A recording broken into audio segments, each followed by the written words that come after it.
Okay, comrades, I'm speaking to move the Socialist Party motion, which you've all got on the pink sheet in your registration packs. And I'm extremely hoarse, so I'm going to try and talk more quietly than normal, so I'll last through 15 minutes. But I will begin by saying that we understand that this is a complex and multi-sided issue.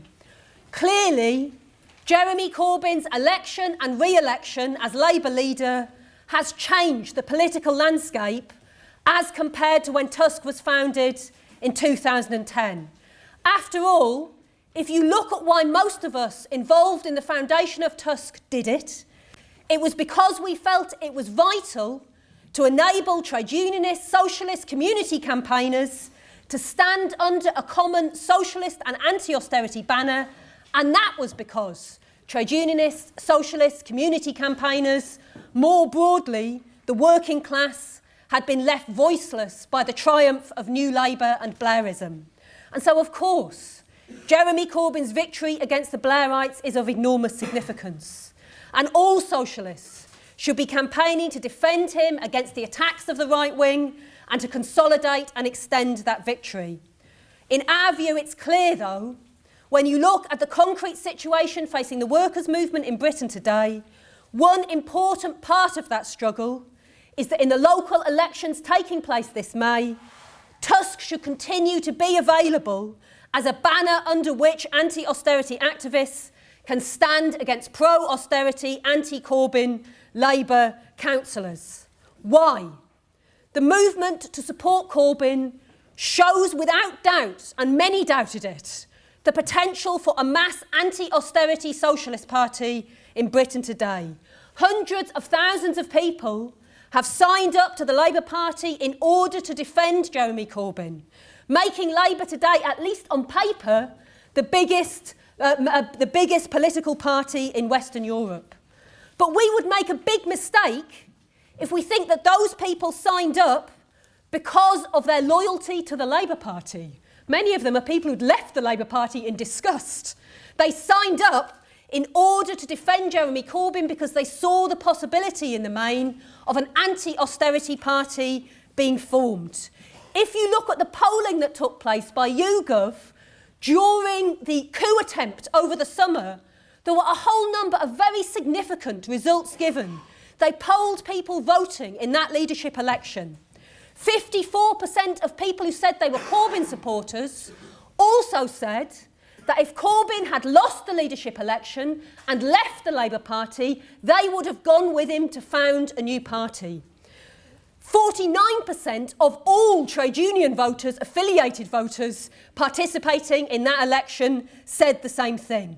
So we should take huge confidence from this attempt, that's what it is, of significant layers of working class people, radicalised middle class people, young people, to create an anti-austerity political voice.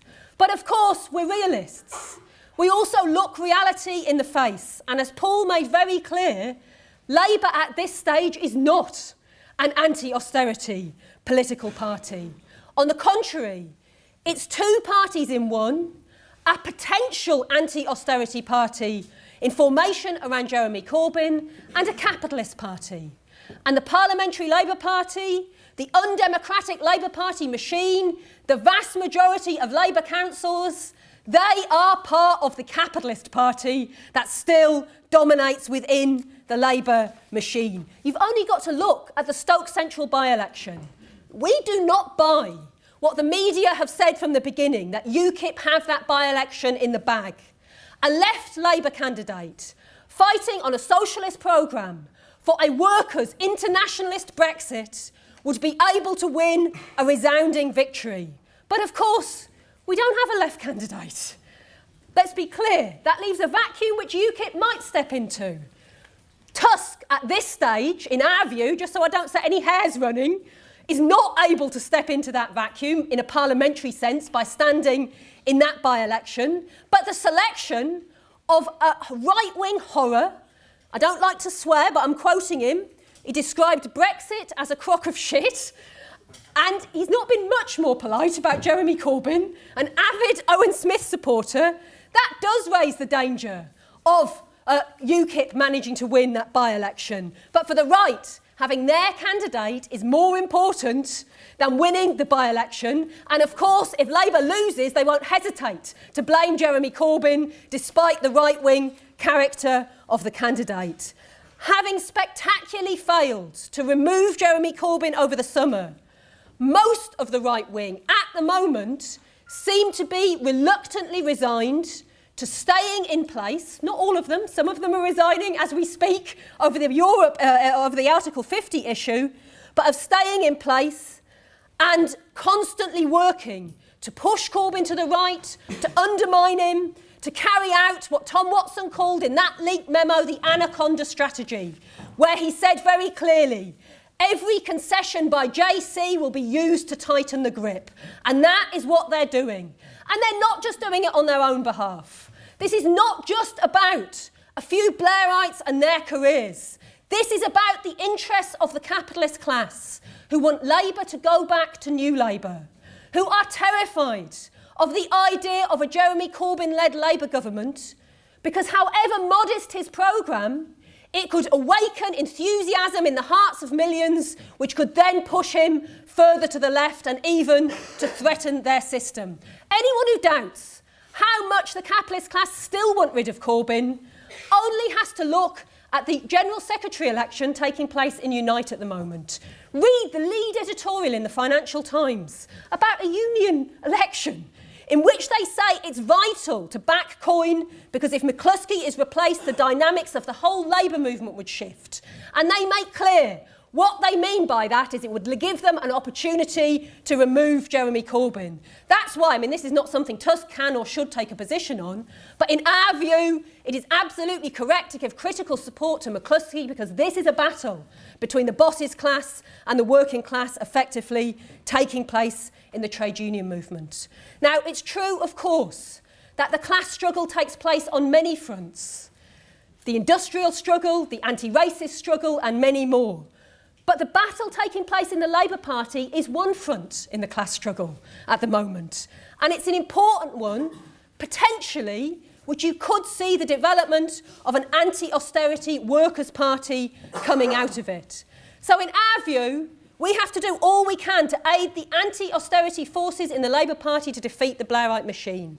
We don't think what we consider the view of the comrades in the SWP to be, that we should just give general support to Corbyn and wait for the process to play out. We think we have to actively intervene, that the RMT were 100% right to maintain their political independence, but to give support, including financial support, to Jeremy Corbyn's leadership bid. We in the Socialist Party at each stage put forward a programme of what we think is necessary to defeat the Blairites.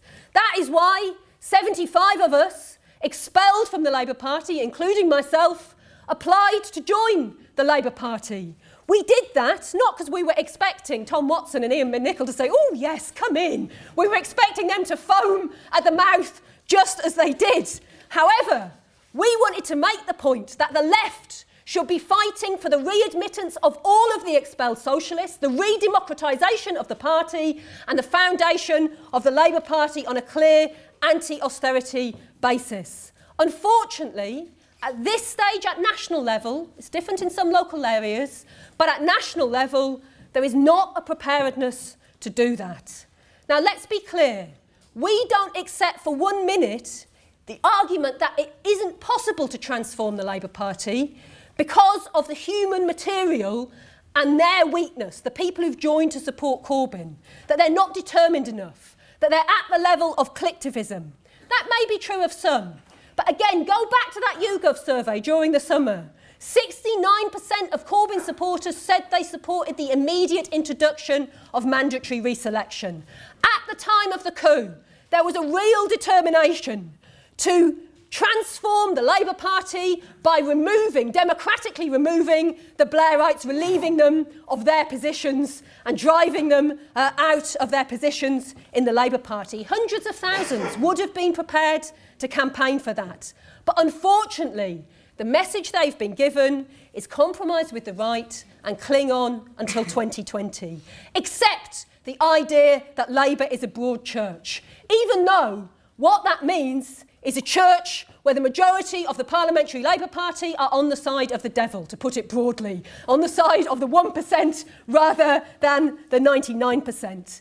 And that has inevitably led to an ebbing of the enthusiasm of those who put Jeremy Corbyn back into the Labour leadership, turning away from Labour Party meetings where they initially attended.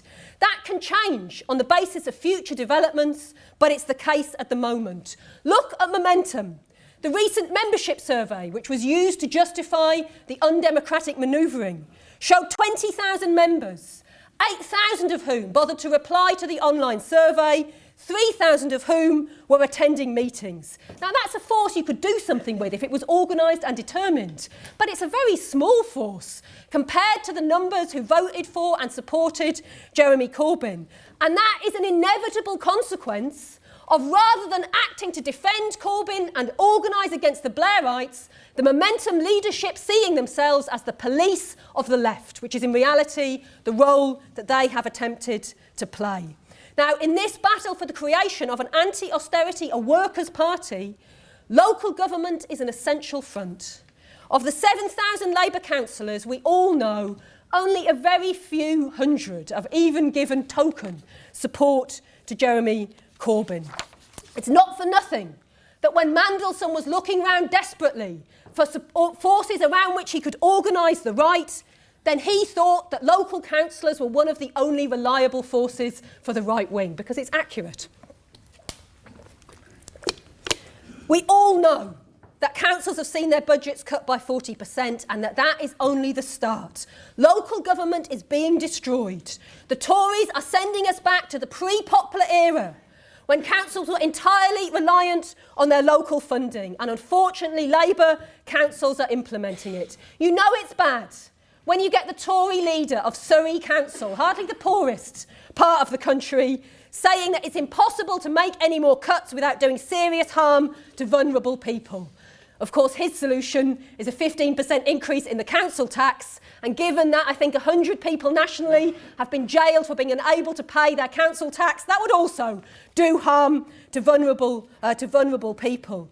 But local government is being destroyed, and unfortunately, this is one of the numerous issues where Jeremy Corbyn and John McDonnell have retreated under the pressure of the right. First, we saw the passing of that rule change at Labour Party conference, which means that bans councillors from voting against Labour cuts budgets. Let's be clear. What that means is if a Durham County councillor had found the courage to vote against a budget which included cutting the pay of teaching assistants by 25%, then they would be facing expulsion for breaking the rules of the Labour Party. And in NEC meetings since, not being challenged by the left, unfortunately, the importance of taking that position has been repeated by both the right and the left. And what that allows is councils like my own, Newham Council, £161 million in its general reserves, laying off a huge swathe of the workforce and re-employing them on worse terms and conditions. It means bin workers are going to lose around £4,000 a year, and they can claim the left aren't opposed to this. Jeremy Corbyn's not opposed to what we're doing because a clear stance has not been taken. If there was a battle at the moment within the Labour Party to select anti-cuts Labour councillors, there would be a legitimate argument for us to say maybe this year TUSC shouldn't stand, but should back up that fight. But unfortunately, at this stage, that is not happening. So yes, we do have to oppose cuts at local level by every means. And whether we stand or we don't, we should lobby councils. We're lobbying ours on Monday night. We should organise people's budgets. We should support and organise strikes where we've got a basis in local government. But in our view, it's a mistake to not also use the additional political weapon of threatening to stand in the elections. Now, if we agree this motion today, as Paul has made clear, that does not mean that a single candidate has been agreed. Every candidate will have to go to the TUSC steering committee, and we will scrutinise the applications, asking questions to ensure that we're focusing on right-wing, anti-Corbyn councillors, for example, the 210 that are standing, I'm not saying we should stand against them all, who backed Owen Smith in the leadership election. But we are confident on that careful basis us standing will be understood by the big majority of those who support Jeremy Corbyn, and by some will be enthusiastically supported. It can play a role in encouraging people within the Labour Party to actually fight for anti-cuts councillors. We don't know what votes we will get. Historically, TUSC has had modest votes, and we had modest votes last year, which was after Jeremy Corbyn had been elected. But actually, they were modestly better than the previous year, before Jeremy Corbyn was elected. We polled over 1,000 votes in 10 councils. We got 5.1% in the vote for the Liverpool mayor, beating the Tories. And what it showed is that anti-austerity voters, many of them, distinguish between Jeremy Corbyn at the top and their rotten Labour councillors. And their anger at their libraries being closed, their pay being cut, their jobs going, will go somewhere. In Labour areas, they will not vote in many cases for Labour councils. Some will holding their nose, but others won't do. They can vote for the Greens. They can vote in Wales for Plaid.